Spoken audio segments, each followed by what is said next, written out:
menjadi intibar buat kita semua yang masih hidup sekarang ini. Ya, kalau yang sudah berangkat artinya tugas dia sudah selesai. Ya, ibarat orang ujian, ya kertas ujiannya sudah diserahkan. Nah kita ini yang lagi ujian, nah, nggak tahu kita apa merah semua, apa banyak merahnya, apa benar semua ya. Nah, tergantung bagaimana kitanya. Kita lagi menghadapi ujian di atas dunia yang fana ini. Bapak Ibu yang saya hormati, saya teringat dengan satu kisah Imam Al-Ghazali ya, pada satu ketika ya mengantarkan jenazah muridnya ke kuburan. Setelah selesai, pulanglah mereka bersama murid-murid yang lain. Nah, di tengah jalan ya namanya banyak murid-murid kan. Nah, mereka ketawa-ketawa gitu kan, ngobrol gitu. Nah, sampai di madrasah dipanggil sama Ghazali. Kata Tuan Imam, kalian baru selesai mengantarkan jenazah teman kalian. Tapi saya lihat kalian tidak mengambil iktibar dari jenazah yang kalian antarkan itu. Nah, kalian malah ketawa terbahak-bahak katanya. Nah, jadi mestinya kalian ambil iktibar. Semua orang pasti akan mengalami kematian. Kullu nafsin dha'iqatul maut. Semua yang bernyawa pasti akan mengalami kematian. Jadi kalau boleh dikatakan ya kita hidup ini tidak ubahnya nunggu mati, itulah Pak. Hidup nunggu mati. Cuman supaya nggak bosan kita nunggu mati, dikasih mainan sama Allah. Dikasihlah kita pekerjaan, dikasihlah rumah, dikasihlah istri atau anak, dikasihlah mobil. Itu mainan semua itu. Ya, cuman banyak orang terlena dengan mainannya. Nah, mendingan kalau terlena saja. Kadang-kadang gitu ya, mainan itu dianggap punya dia sendiri. Nah, kita ambil contoh misalnya ada anak kecil kita di rumah umur 3 tahun. Lalu si bapak beli mainan di pasar. Katakanlah mobil-mobilan. Ya, lalu kemudian dikasihkan sama anaknya di rumah. Anak itu senang sekali itu dapat mobil-mobilan. Ya. Nah lagi asik bermain si anak tadi, coba ambil mainannya. Pasti nangis. Diambil sama bapaknya, nangislah si anak tadi. Dia nggak peduli siapa yang beli, siapa yang ambil. Yang dia tahu mainan diambil. Nah, jadi jangan sampai kita seperti itu, Bapak Ibu. Artinya, ya, tahu betul kita apa yang ada pada kita semuanya adalah titipan Allah Subhanahu wa taala. Nah, karena itu kematian itu adalah suatu kepastian. Ya, tidak ada manusia yang bernyawa ini yang tidak mati. Kullu nafsin dha'iqatul maut. Nah, karena tidak ada jalan lain bagi kita untuk menghindar dari kematian, tak ada jalan kecuali mempersiapkan diri untuk menghadapi pintu kematian itu. Hanya itu yang bisa kita lakukan, Bapak Ibu. Ya, mempersiapkan diri menghadapi pintu kematian. Nah, pertanyaannya kitanya sudah siap apa belum? Nah, ini pertanyaannya. Nah, tentu tak perlu dijawab. Ya. Bapak Ibu sendiri yang merasakan siap belum? Siap belum Pak? Nah, sudah siap enggak? Nah, enggak bisa begitu Pak. Siap enggak siap tuh enggak siap namanya, itu nekat namanya. Harus ada persiapan. Kalau siap mati tidak ada persiapan, namanya nekat. Ya. Kalau mati aja nekat, apalagi yang lain. Nah, jadi oleh karena itu mesti kita persiapkan. So kita sudah tahu betul kematian pasti datang. Ya. Kapan datangnya kita nggak tahu, gitu ya. Nah, oleh karena itu kita selalu siap. Ya. Apa yang harus kita persiapkan? Paling tidak ada 4 hal yang harus kita persiapkan. Yang pertama, kita cari alamat kemana kita pergi sesudah mati. Itu dulu. Jangan yang lainnya dulu, cari alamat dulu sebelum berangkat. Kalau nggak jelas alamatnya, nama repot kita. Kemana ini? Ya, dolan-dolan aja. Habis minyak. Nah, udah jelas minyaknya tinggal satu strip lagi, masih jalan-jalan aja di pasana itu. Mati di tengah jalan nanti.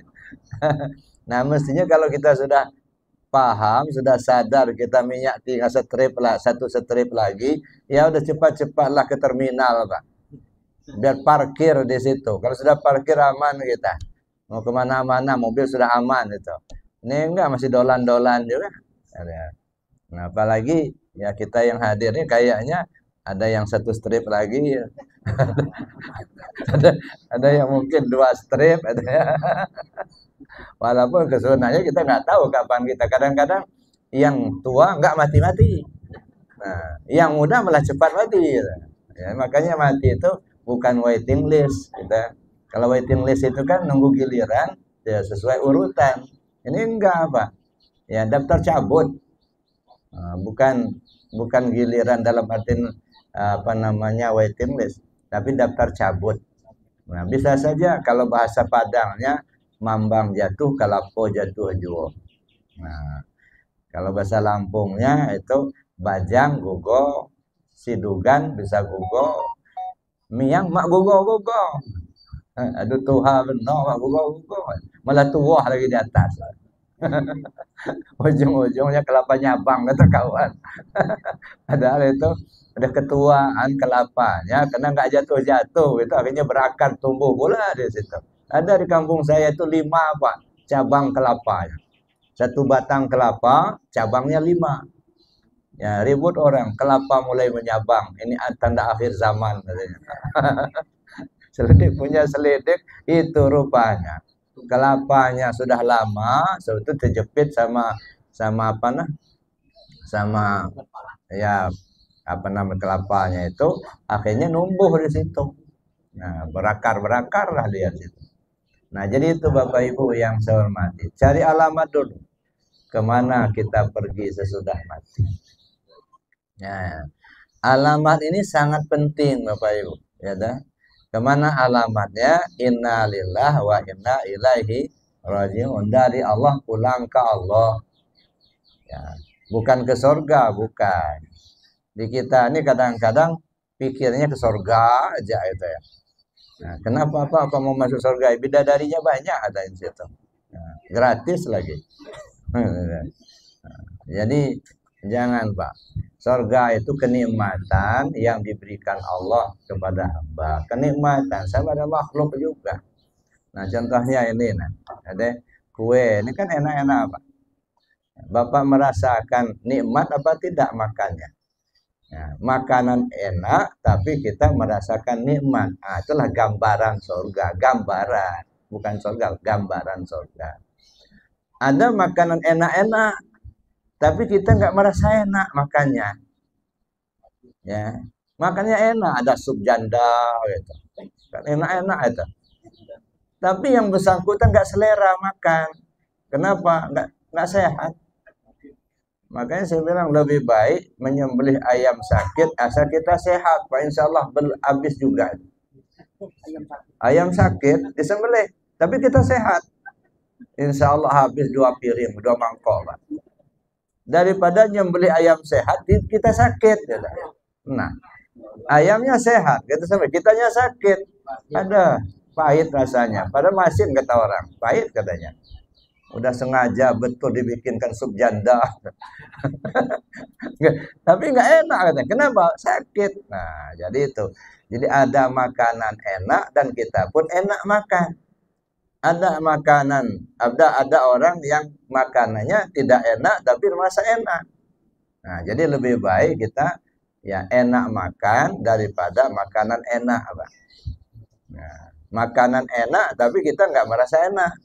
Ya, makanan sederhana biasa-biasa saja tapi kita merasakan enaknya makan. Itu artinya gambaran surga. Makhluk Allah. Ya, kenapa kita harus kembali ke makhluk? Gitu. Makanya selalu saya tekankan kembalinya kita ke Allah. Inna lillah wa inna ilaihi rajiun. Datang dari Allah, pulang ke Allah. Dan gambaran itu banyak sekali, baik dari Al-Quran, dari hadis, itu nyuruh kita kembali ke Allah.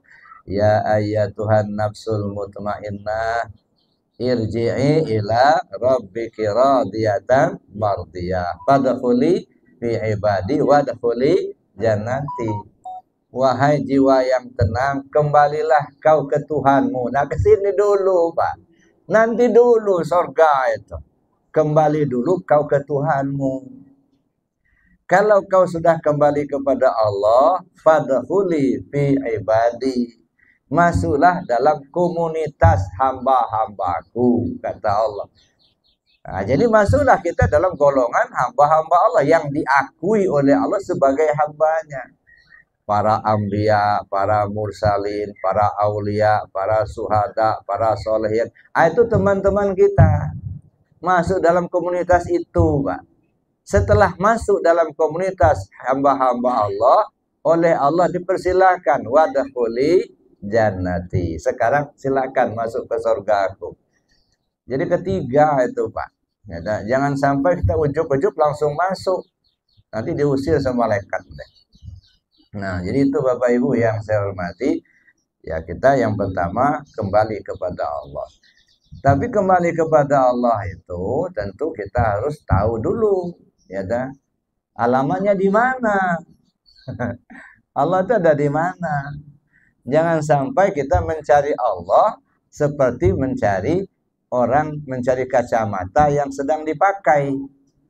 Orang lagi pakai kacamata, mana kacamata saya katanya. Padahal dipakainya sendiri. Nah, jangan sampai kita ketipu, Pak. Nah, ada sebuah anekdot gitu ya. Di suatu sungai terjadilah banjir bandang. Banjir besar. Sampai kemudian hanyutlah ya tunggul kelapa. Ya, dia ada tunggul kelapa dihanyutkan sama banjir. Berhentilah tunggul kelapa itu di lubuk. Sudah berapa hari ya, kemudian datanglah banyak ikan. Ya, masuk keluar masuk ke tunggul kelapa tadi. Lalu si tunggul kelapa ini bengong aja ngelihat ikan tuh hilir mudik. Jadi si tunggul kelapa ini nanya sama ikan, "Wahai ikan, saya lihat kalian sudah berapa hari sibuk hilir mudik ke sana sini. Emangnya kalian mencari apa?" Kata si ikan, "Kami lagi mencari air." Astagfirullah. Kata si tunggul kelapa, "Wahai ikan, coba tenangkan dirimu, rasakan air itu ada di mana sekarang." Begitu tenang ikan dirasa, iya ya dalam air kita itu ya. Nah, jangan sampai seperti itu, Pak. Mencari Tuhan ya, dimanapun kita mencari nggak akan ketemu, nggak. Carilah di dalam diri kita sendiri. Siapa orang mencari Tuhan di luar dirinya, maka dia tersesat yang nyata. Nggak akan ketemu. Ya, carilah pada diri kita sendiri. Kalau bahasa tasawufnya, kenali diri. Man arafa nafsahu faqad arafa rabbahu. Man arafa rabbahu kalla lisanuhu. Siapa orang mengenal dirinya, maka kenallah dia akan Tuhannya. Siapa orang yang sudah mengenal Tuhannya, keluhlah lidahnya. Keluh lidah ini bukan nggak bisa ngomong, nggak bisa diomongin. Contohnya tadi ini ada kue, ada apa saja itu kue. Ada penyaram apa namanya? Nah, coba Bapak rasakan ya. Kue itu kan enak. Nah, kalau orang tanya, apa rasa kue? Coba cerita. Enak. Enaknya seperti apa? Ya enak. Coba enaknya aja. Bukan cerita enaknya itu gimana. Ya nggak bisa. Kita dari kecil makan nasi sampai tua begini makan nasi. Kalau orang tanya, Pak, rasa nasi itu apa ya? Oh, hambar-hambar. Ya tepung juga hambar juga, Pak. Kira-kira hambar tepung sama nasi sama apa beda? Ya beda lah. Apa bedanya, Pak? Tolong cerita. Nggak bisa. Oh, nggak manis-manis sedikit. Nah, pisang juga manis juga, Pak. Sama nggak manis-manisnya nasi sama pisang? Oh, beda. Apa bedanya? Keluh lidah, nggak bisa cerita. Paling-paling kalau nanya begitu nasi makan biar tahu rasa. Kan gitu aja. Jadi keluh lidah itu artinya bukan nggak bisa ngomong, nggak bisa diomongin, hanya dirasakan. Makanya Ada istilah malam yaduk lam ya'rif. Siapa orang yang belum merasakan, dia tidak tahu, tidak mengenalnya. Assalamualaikum warahmatullahi wabarakatuh. Buat para ikhwan dimana saja, jangan lupa komen, like, share, dan subscribe channel YouTube Pontren Arafah Official. Terima kasih.